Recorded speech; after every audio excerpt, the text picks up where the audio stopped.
Hello guys, I am Ricky and you're most welcome to our YouTube channel Nirmala निर्वाण classes. Physics देख रहे हैं और फिजिक्स में जो टॉपिक हम लोग पढ़ रहे हैं वो खगोलिकी है, एस्ट्रोनॉमी है। और इसमें जो टॉपिक देखेंगे वो है परंपरागत ग्रहों का परिचय। क्लासिकल प्लैनेट्स क्या होते हैं, क्लासिकल प्लैनेट्स या परंपरागत ग्रह क्या हैं, इसको आगे की वीडियो में हमने देखा है।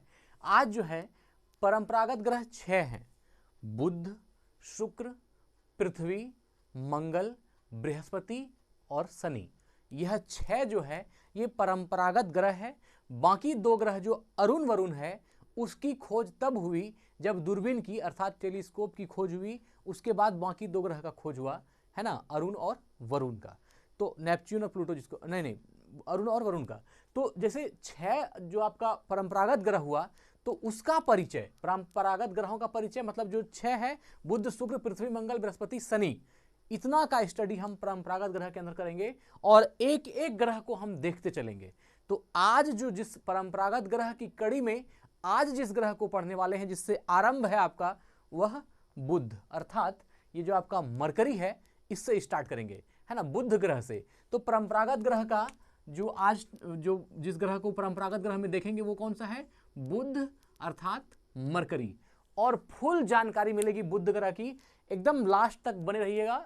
और साथ में बता दूं कि ये चीज याद रहे आपको, इसलिए हमने इसको या तो वन लाइनर बना दिया है या फिर जो क्वेश्चन पूछने के ढंग से आपके एग्जाम में आ सकता है उस चीज को ध्यान में रखते हुए हमने आपके लिए लाया है, क्योंकि ये पॉइंट वाइज देखने से ज्यादा याद होता है। एक ही बार स्टोरी की तरफ बताते चलिएगा तो चीजें याद नहीं रहती, लेकिन जब 1 2 3 4 5 6 इस क्रम में होता है तो मस्तिष्क में ऐसी वो छवि बनती है कि वो याद ज्यादा रहता है, और वन लाइनर करने के बाद या उसको छोटा तोड़ने के बाद वो याद ज्यादा रहती है। चलिए आगाज करते हैं और आज मरकरी को पढ़ते हैं। बुध का पूर्ण ज्ञान देंगे आपको इस वीडियो में, लास्ट तक बने रहिएगा।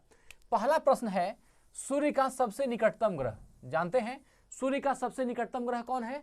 बुध है ना। मरकरी जो है यह सूर्य का सबसे निकटतम ग्रह है। यह कैसे है, जैसे मान लीजिए यहां पर आपका सन है, तो जब इसका कक्षा में जब चक्कर लगाता है सब ग्रह अपनी अपनी कक्षा में, तो सबसे पहले जो यहां पर है ये बुध है, फिर ये शुक्र है, फिर ऐसे ही पृथ्वी है, बृहस्पति, जो ऐसे करके अलग अलग सूर्य की दूरी के अनुसार बुध, शुक्र, पृथ्वी, मंगल, बृहस्पति, शनि, अरुण, वरुण, ये चलते रहता है इस तरह। तो पहला जो है कि सूर्य का सबसे निकटतम ग्रह, वो सबसे पहले जो यहां पर है ये कौन है? मरकरी है, बुध है। तो सबसे निकटतम ग्रह हो गया बुध। दूसरा है सूर्य से औसत दूरी, है ना, इसकी जो बुध ग्रह हुआ इसकी सूर्य से औसत दूरी, एवरेज डिस्टेंस कितनी है? तो इसका सूर्य से औसत दूरी 5 करोड़ 80 लाख, याद रहेगा, 5 करोड़ 80 लाख किलोमीटर है। यह जो है सूर्य से बुध ग्रह की औसत दूरी 5 करोड़ 80 लाख किलोमीटर है। तीसरा प्रश्न है, सौरमंडल का सबसे छोटा ग्रह। तो सौरमंडल का सबसे छोटा ग्रह कौन सा है? बुध है ना, बुध है। देखिए ये चीज जो है प्लूटो की मान्यता समाप्त होने के बाद हुई। जब से प्लूटो की मान्यता समाप्त हुई तब से सौरमंडल का सबसे छोटा ग्रह बुध को लिया जाने लगा, लेकिन जब प्लूटो भी ग्रह की श्रेणी में था तो सबसे छोटा ग्रह भी प्लूटो था, सबसे दूरस्थ ग्रह भी प्लूटो था और सबसे ठंडा ग्रह भी प्लूटो था। लेकिन प्लूटो को, है ना, IAU ने उसको हटा दिया, किससे? ग्रह की श्रेणी से, उसको बौने ग्रह में डाल दिया, और तो बच गए कितने? 8 में से सौरमंडल का सबसे छोटा ग्रह बुध हो गया। चलिए आगे बढ़ते हैं। अब आकार, साइज जो है पृथ्वी के उपग्रह चंद्रमा से थोड़ा सा बड़ा होता है। बुध का जो आकार है, बुध ग्रह का जो साइज है वो क्या है? तो चंद्रमा के आकार से थोड़ा सा बड़ा। जो पृथ्वी का उपग्रह है चंद्रमा, उसके आकार से थोड़ा सा बड़ा, चंद्रमा के आकार से थोड़ा सा बड़ा आकार है किसका? बुध ग्रह का। बुध का जो व्यास है, डायमीटर है, वह 4900 किलोमीटर लगभग। कितना है?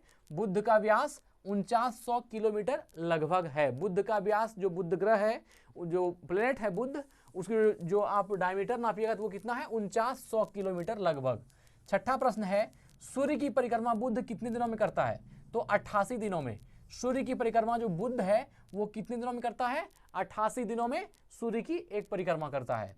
सातवां है, दीर्घवृत्तीय कक्षा में घूमने की गति 1,76,000 किलोमीटर प्रति घंटा। अब देखिए बात दिमाग में नहीं हटती है कि दीर्घवृत्तीय कक्षा में घूमने की गति, दीर्घवृत्तीय कक्षा जो उसकी जो कक्षा है, अंडाकार जो दीर्घवृत्तीय कक्षा है, उस कक्षा में घूमने की गति जो है वह कितना है 1,76,000 किलोमीटर। इकाई, दहाई, सैकड़ा, हजार, 10,000, लाख, 1,76,000 किलोमीटर प्रति घंटा। एक घंटा में बुध ग्रह अपनी दीर्घवृत्तीय कक्षा में कितना घूमती है? 1,76,000 किलोमीटर प्रति घंटा की रफ्तार से घूमती है। अब आप सोच सकते हैं कि बुध जो है दीर्घवृत्तीय कक्षा में कितनी तेज रफ्तार से घूमता है। 1,76,000 किलोमीटर प्रति घंटा कोई साधारण स्पीड है क्या? आठवां है, यह गति इसे सूर्य की गुरुत्वाकर्षण शक्ति की पकड़ से सुरक्षित रखती है। यह जो इतना रफ्तार से घूमता है 1,76,000 है ना किलोमीटर प्रति घंटा की रफ्तार से घूमता है, तो इतना रफ्तार से घूमने का मेन कारण क्या, इससे क्या होता है कि यह जो गति है, यही गति सूर्य की गुरुत्वाकर्षण शक्ति की पकड़ से इसको सुरक्षित रखती है। सूर्य का गुरुत्वाकर्षण शक्ति बहुत ही ज्यादा है ना, सूर्य का ग्रेविटेशनल पावर बहुत ज्यादा है, तो वह किसी भी ग्रह को खींच सकती है, लेकिन ग्रह की जो रफ्तार है इतनी ज्यादा तेज है कि सूर्य उसको खींच नहीं पाता है। सूर्य की ग्रेविटेशन पावर जो है वहां पर क्या हो जाती है, उसको अपनी ओर नहीं खींच पाती है, क्योंकि जहां पर खींचती है वो वहां से घूम रही है, बहुत रफ्तार से घूमती है। इसलिए इसी गति के कारण जो है सूर्य की गुरुत्वाकर्षण शक्ति की पकड़ सुरक्षित रहती है, पकड़ से सुरक्षित रहती है, अर्थात वह सूर्य की गुरुत्वाकर्षण के चपेट में नहीं आती है और अपनी दीर्घवृत्तीय कक्षा में घूमती रहती है। अपनी धुरी पर एक चक्कर लगाने में 59 दिन लगाता है। यहां आपने पढ़ा कि सूर्य की परिक्रमा में 88 दिन लगाता है, 6 नंबर में देखा आपने, और यहां पर आप देख रहे हैं 9 नंबर में कि यह अपनी धुरी पर एक चक्कर लगाने में कितना दिन लेता है? 59 दिन। एक तो जैसे मान लीजिए यहां पर सूर्य है, सन है, तो इसके चारों ओर तो घूमेगा ही, है ना, ये तो घूमेगा ही ग्रह सब, साथ ही ये अपने अक्ष पर भी घूमता है। तो यही कह रहा है कि अपनी धुरी पर, अपनी एक्सिस पर एक चक्कर लगाने में बुध को कितना दिन लगता है? 59 दिन लगता है। जो मरकरी सैटेलाइट है, सॉरी मरकरी ग्रह है ना, उसको, मरकरी ग्रह को, बुध ग्रह को अपनी धुरी पर, अपनी एक्सिस पर एक चक्कर लगाने में 59 दिन लगता है, जबकि सूर्य की परिक्रमा करने में उसको 88 दिन लगता है। यह चक्कर जो है ये धुरी पर है, जहां पर वो ग्रह है वहां की है, और यह जो है यह सूर्य की एक परिक्रमा की बात है। तो हमको लगता है आपको दोनों ही बात समझ में आ गया होगा। सूर्य की परिक्रमा का मतलब होता है इस दीर्घवृत्तीय कक्षा में घूमना, और धुरी पे घूमने का मतलब है कि जहां पर है उसी जगह एक्सिस पर घूम रही है। ठीक है, तो ये 59 दिन, और ट्रिक से याद रखिएगा, सूर्य का चक्कर लगाने में बड़ा घेरा है तो ज्यादा दिन लगेगा, इसलिए उसको 88 दिन ज्यादा वाला को लेना है। जब भी सूर्य की परिक्रमा आएगा तो 88 दिन मार देंगे आंसर, और जब भी धुरी का बात आएगा, धुरी अपनी जगह पर घूम रहा है इसलिए 59 दिन छोटा वाला लेंगे, कंफ्यूजन खत्म हो जाएगा आपका। चलिए आगे देखते हैं। द्रव्यमान जो है इसका, किसका? बुध ग्रह का द्रव्यमान पृथ्वी के द्रव्यमान का 0.056 गुना। जितना पृथ्वी का मास है, जितनी पृथ्वी की द्रव्यमान है, उसका 0.056 गुना द्रव्यमान किसका है? चंद्रमा का द्रव्यमान है। देखिए ये दशमलव में है, इसलिए इसकी वैल्यू बहुत कम हो जाएगी। ये 50 है ना, ये आप निकालिएगा तो 56/1000 हो जाएगा, और उसका मान बहुत कम है। तो इसका जो द्रव्यमान है, बुध ग्रह का जो द्रव्यमान है, वह पृथ्वी के द्रव्यमान का 0.056 गुना होता है। ठीक है, अब है डेंसिटी, घनत्व। डेंसिटी और क्या होता है? मास बटे वॉल्यूम। प्रति एकांक आयतन में उपस्थित द्रव्य की मात्रा को क्या कहते हैं? है ना, द्रव्यमान कहते हैं। यहाँ जो, सॉरी, घनत्व बराबर मास बटे वॉल्यूम, है ना। एकांक आयतन में उपस्थित द्रव्य की मात्रा को क्या कहते हैं? घनत्व कहते हैं। तो डेंसिटी बराबर मास बाय वॉल्यूम। यहां से अगर आप निकालिएगा तो द्रव्यमान 5.6 ग्राम जो है प्रति घन सेंटीमीटर है। यह काफी द्रव्यमान है। आप एक बात याद रखिएगा, ये मोस्ट इंपॉर्टेंट प्रश्न है, बुध ग्रह का डेंसिटी कितनी होती है? तो बुध ग्रह की जो घनत्व है वह 5.6 ग्राम प्रति घन सेंटीमीटर। 5.6 ग्राम प्रति घन सेंटीमीटर, यह क्या है? डेंसिटी है। किसका डेंसिटी है? तो बुध ग्रह की डेंसिटी है।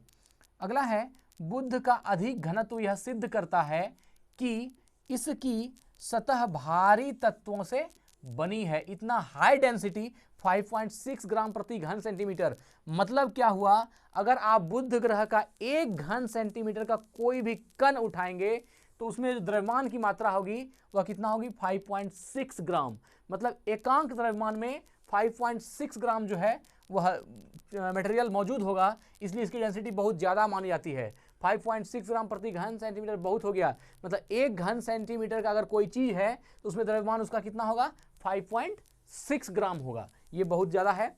तो इसलिए बुध का अधिक घनत्व यह सिद्ध करता है कि इसकी सतह भारी तत्वों से बनी हुई है। मतलब ये ज़्यादा, देखिए एक बात, ये तो सीधी बात होती है, जब घनत्व ज़्यादा हो रहा है तो यह समझने में हमको देर नहीं लगेगी कि एकांक आयतन में मटेरियल ज़्यादा है। एकांक आयतन में मटेरियल की जितनी ज्यादा मात्रा होगी वह उतना ही ज्यादा डेंसिटी वाला चीज कहलाएगा। अगर मान लीजिए एकांक आयतन में एक घन सेंटीमीटर में कोई चीज जो है 10 ग्राम अट रहा है तो उसकी डेंसिटी इससे भी ज्यादा हो जाएगी। तो डेंसिटी प्रत्येक जो घन सेंटीमीटर डिफाइन हो रही है तो उससे एक घन सेंटीमीटर में इतना ज्यादा द्रव्यमान होना इस बात की पुष्टि करता है कि कहीं ना कहीं वह जो है कोई भारी तत्वों से बना है, क्योंकि भारी तत्व का द्रव्यमान ज्यादा होगा। एकांक वॉल्यूम में द्रव्यमान ज्यादा होगा किसका? भारी तत्व का। और जो कमजोर तत्व होगा तो उसमें वैसा नहीं होगा। आप लोहा और प्लास्टिक का बात कीजिए, लोहे की डेंसिटी बहुत ज्यादा होती है, वह एकांक वॉल्यूम में बहुत ज्यादा मात्रा है, उसमें मटेरियल की द्रव्य की मात्रा बहुत ज्यादा है, जबकि प्लास्टिक में ऐसी बात नहीं है। तो इसलिए कहा कि बुद्ध का अधिक घनत्व यह सिद्ध करता है कि इसकी सतह भारी तत्वों से बनी है। इस कोर या क्रॉड जो कहते हैं, इसका क्रॉड या कोर जो है लोहे से बना होता है। इसका क्रॉड या कोर किससे बना हुआ है? लोहे से बना हुआ है, इसलिए इसकी डेंसिटी इतनी हाई होती है ना। बुध ग्रह की डेंसिटी इसीलिए इतनी ज्यादा है क्योंकि इसका कोर जो है, इसका जो अंदर वाला पार्ट है, कोर या क्रॉड बोलिए, वह किससे बना होता है? लोहा से बना होता है। अब है गुरुत्वाकर्षण। चंद्रमा का बुध का जो गुरुत्वाकर्षण है वह पृथ्वी का 3/8वां भाग है। कितना है? पृथ्वी का 3/8वां। अब पृथ्वी का जितना गुरुत्वाकर्षण है उसका 3/8वां भाग निकाल दीजिए, वह किसका हो जाएगा? तो वह आपका बुध का, जो बुध ग्रह है उसका ग्रेविटेशन हो जाएगा। तो आप जानते ही हैं पृथ्वी का गुरुत्वाकर्षण, और इसका 3/8 निकालिएगा तो वो किसका हो जाएगा? बुध का गुरुत्वाकर्षण होगा। तो यह भी याद रखिएगा कि बुध ग्रह का जो गुरुत्वाकर्षण है वह क्या है? पृथ्वी का 3/8वां हिस्सा है। पृथ्वी का 3/8वां भाग है किसका? बुध का गुरुत्वाकर्षण। बहुत इंपॉर्टेंट प्रश्न है। 15 नंबर प्रश्न है वायुमंडल। तो बुध ग्रह पर वायुमंडल नहीं है, जैसे पृथ्वी पर वायुमंडल है वैसे बुध ग्रह पर वायुमंडल नहीं है। चलिए ठीक है, 16 देखते हैं। यहां दिन अतिशय गर्म। बुध ग्रह पर जो दिन है बहुत गर्म होता है और रातें बर्फीली होती है। रात क्या होता है? बहुत ठंडी होती है, बर्फीली होती है। बुध ग्रह के लिए याद रखिएगा, यहां पर दिन बहुत गर्म होता है और रातें बहुत बर्फीली होती है। ठीक है, बुध का एक पूरा दिन पृथ्वी के 176 दिनों के बराबर अवधि का होता है ना। पृथ्वी का 176 दिन और बुध का एक पूरा दिन दोनों क्या है? बराबर है। बुध का एक पूरा दिन पृथ्वी के 176 दिनों के बराबर अवधि का होता है।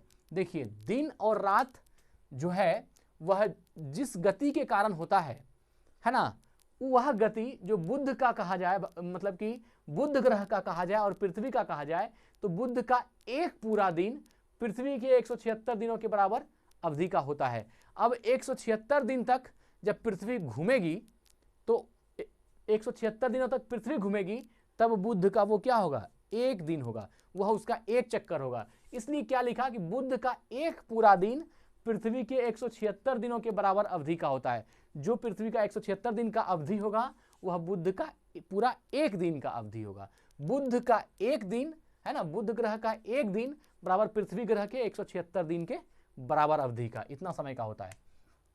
चलिए 18 देखते हैं। बुध का सिर्फ दिन पृथ्वी के 90 दिनों के बराबर अवधि का तथा इतने ही अवधि की सिर्फ रात होती है। क्या बोला? जो बुध ग्रह है ना, इसका सिर्फ दिन, बुध ग्रह का जो सिर्फ दिन है वह पृथ्वी के 90 दिन के बराबर अवधि का तथा इतने ही अवधि की सिर्फ रात होती है। मतलब 90 दिनों का सिर्फ दिन होगा और 90 दिन का सिर्फ क्या होगा? रात होगा। और ये मिला करके आपका 176 लगभग ठीक ही लिखा है। बुध का एक पूरा दिन पृथ्वी के 176 दिनों के बराबर अवधि का होता है। और अगला पॉइंट देखिए कि बुध का है ना, बुध का सिर्फ दिन पृथ्वी के 90 दिनों के बराबर अवधि का होता है। सिर्फ दिन जो है वो 90 दिन की अवधि के बराबर होता है तथा इतने ही अवधि की सिर्फ रात होती है। मतलब 90 दिन का दिन भी होगा और 90 दिन का रात भी होगा। 90 180 हो गया ना। तो यहाँ देखिए, बुध का एक पूरा दिन पृथ्वी के 176 दिनों के बराबर अवधि का होता है। दोनों ही चीज लगभग मैच कर रहा है। तो सीधा जानिए, बुध का सिर्फ एक दिन पृथ्वी के 90 दिन के बराबर अवधि का तथा जो 90 दिनों का अवधि का, और सिर्फ जो रात है वह भी 90 दिनों का। तो ये बुध का सिर्फ दिन पृथ्वी के 90 दिनों के बराबर अवधि का तथा इतने ही अवधि की सिर्फ रात होती है। तो यह बुध के लिए दोनों ही दिन और रात का बात यहां पर कर दिया है। अब है बुध चंद्रमा के सदृश दिखाई देता है। कैसा दिखता है? तो चंद्रमा के सदृश, मतलब बुध ग्रह जो है वह चंद्रमा की तरह दिखाई देता है तथा यहां पर भी चंद्रमा की तरह बड़े बड़े पहाड़ व ज्वालामुखी के मुंह हैं। जिस तरह चंद्रमा के ऊपर बड़े बड़े पहाड़ हैं व ज्वालामुखी के मुंह हैं, है ना, मुंह हैं, वैसे ही बुध ग्रह पर भी, है ना, चंद्रमा की तरह बड़े बड़े पहाड़ हैं और चंद्रमा की तरह ही ज्वालामुखी के मुंह भी हैं। तो इसलिए इसको क्या कहा कि बुध ग्रह चंद्रमा के सदृश दिखाई देता है। जैसा बुध ग्रह है, जैसा चंद्रमा है, वैसा ही बुध ग्रह भी दिखाई देता है। चलिए आगे बढ़ते हैं। 20 नंबर, यहां बुध पर एक कैलोरिस बेसिन है। क्या है? एक कैलोरिस बेसिन है। देखिए बेसिन क्या होता है, आपको यहां पर बहुत अच्छा वर्ड है। बेसिन किसको बोलते हैं? तो बेसिन जो है, या तो वर्षा के बहाव द्वारा, बारिश पड़ने के बाद जो पानी निकलता है, ऑप्शन 1, और दूसरा बर्फ के पिघलने के बाद जो पानी निकलता है, वो दोनों ही पानी जब किसी माध्यम से एक जगह जाकर के जमा होता है, तो जहां पर वो जल जमा होता है उसको क्या बोलते हैं? बेसिन बोलते हैं। मतलब कि जैसे मान लीजिए कोई बड़ा जगह है जहां से कि बर्फ पिघला, तो बर्फ पिघला तो वो नदी नाले या अलग अलग माध्यम से वो वहां से बहना शुरू होगा और बह करके वो जहां पर एक घाटी नुमा जगह पर रहेगी या एक नदी नुमा जगह पर जाकर के रुक जाएगी, जहां पर वो जल जमाव होगा या जल जहां पर आकर के आश्रित हो जाएगी, वह जगह क्या कहलाएगी? बेसिन कहलाएगी, है ना। या फिर बारिश का जल नदी नालों के माध्यम से जब किसी नदी में या किसी तालाब में जाकर के जमा होती है तो उसको क्या बोलते हैं? बेसिन बोलते हैं। तो यहाँ पर बुध पर एक कैलोरिस बेसिन है। बुध पर क्या है? एक कैलोरिस जो है, ये एक जगह, एक बेसिन है जिसमें कि पानी जल जमाव का काम होता है। तो ये कैलोरिस क्या है? बुध पर बेसिन है। इस बेसिन का व्यास, जो बुध पर बेसिन है, उस बेसिन का व्यास है 1300 किलोमीटर का। आप सोचिए, है ना, उस बेसिन का व्यास 1300 किलोमीटर है तथा यह सतह से 2000 मीटर ऊंचे पर्वतों से चारों ओर घिरी हुई है। अब देखिए इस बेसिन का, जो अंदर में बेसिन है, उसका व्यास 1300 किलोमीटर है तथा यह सतह से 2000 मीटर ऊंचे पर्वतों से चारों ओर से घिरा हुआ है। अब 1300 किलोमीटर का व्यास है और चारों तरफ से 2000 मीटर मतलब 2 किलोमीटर, वह 2 किलोमीटर ऊंचे पर्वत से चारों ओर से घिरा हुआ है। मतलब क्या, यह क्षेत्र कुछ ऐसा बनेगा जैसे मान लीजिए यहाँ पर एक बेसिन है और इसके चारों ओर जो है, ये चारों तरफ जो है वह एक पर्वत है ना। यह सतह से 200 मीटर ऊंचे पर्वतों से चारों ओर से घिरी हुई है। ये चारों तरफ से पर्वत से घिरा हुआ है और इसका व्यास कितना है आपका? 1300 किलोमीटर, है ना, 1300 किलोमीटर। यह जो है बेसिन का व्यास 1300 किलोमीटर है तथा यह सतह से 2000 मीटर ऊंचे पर्वतों से चारों ओर से घिरी हुई है। अगला पॉइंट है, बुध ग्रह का कोई उपग्रह नहीं है। जो बुध ग्रह है ना, जो मरकरी प्लेनेट है, इसका कोई भी उपग्रह नहीं है। कोई भी उपग्रह बुध ग्रह का नहीं है। तो मित्र, आज जो है हमने परंपरागत ग्रहों के परिचय में बुध ग्रह को देखा, है ना। इसमें आप सूर्य का सबसे निकटतम ग्रह बुध, सूर्य से औसत दूरी जो है वह 5 करोड़ 80 लाख किलोमीटर, सौरमंडल का सबसे छोटा ग्रह बुध, आकार पृथ्वी के उपग्रह चंद्रमा से बड़ा होता है, इसका व्यास 4900 किलोमीटर, सूर्य की परिक्रमा यह 28 दिन में करता है, दीर्घवृत्तीय कक्षा में घूमने की गति 1,76,000 किलोमीटर प्रति घंटा है। यह गति इसे सूर्य की गुरुत्वाकर्षण शक्ति की पकड़ से सुरक्षित रखती है। अपनी धुरी पर एक चक्कर लगाने में बुध को 59 दिन का समय लगता है। इसका द्रव्यमान पृथ्वी के द्रव्यमान का 0.056 गुना है। इसका घनत्व 5.6 ग्राम प्रति घन सेंटीमीटर है और बुध का अधिक घनत्व यह सिद्ध करता है कि इसकी सतह भारी तत्वों से बनी है। इसका क्रॉड जो है वह लोहे से बना होता है। इसकी गुरुत्वाकर्षण शक्ति जो है पृथ्वी के गुरुत्वाकर्षण का 3/8वां भाग होता है। वायुमंडल बुध ग्रह पर नहीं है। यहाँ दिन अतिशय गर्म होती है और रातें अतिशय बर्फीली होती है। दिन बहुत गर्म होता है, रात बहुत ठंडी होती है। बुध का एक पूरा दिन पृथ्वी के 176 दिनों के बराबर अवधि का होता है।